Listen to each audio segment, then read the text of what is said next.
This day reminds how was important children in our family.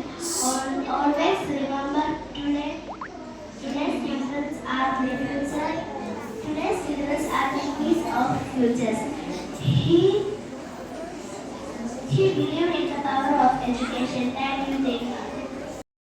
My name is Kamil Mohammed. At the first, I wish you all happy Children's Day. Children's Day is celebrated on 14th November every year in India.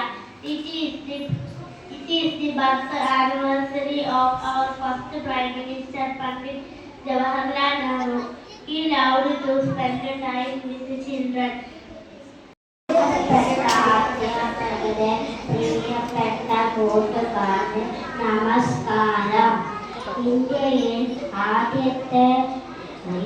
November 14 നാം ശിശുദിനം ആഘോഷിക്കുന്നത്. ആദ്യത്തെ പ്രധാനമന്ത്രിയായ ജവഹർലാൽ നെഹ്റുവിന്റെ ജന്മദിനമാണ് ഇന്ന്. അധ്യാപകരെ, പ്രിയ കൂട്ടുകാരെ, എല്ലാവർക്കും സന്തോഷം നിറഞ്ഞ ശിശുദിനാശംസകൾ. ശൈശവമാകുന്ന പൂന്തോട്ടത്തിലെ മലർമുട്ടുകളാണ് നമ്മൾ.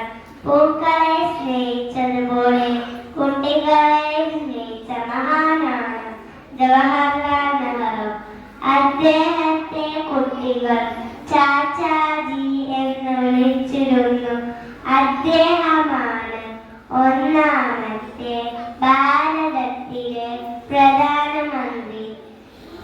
അദ്ദേഹത്തിന്റെ ജന്മദിനമാണ് നമ്മളിപ്പോൾ ശിശുദിനമായി ആചരിക്കുന്നത്.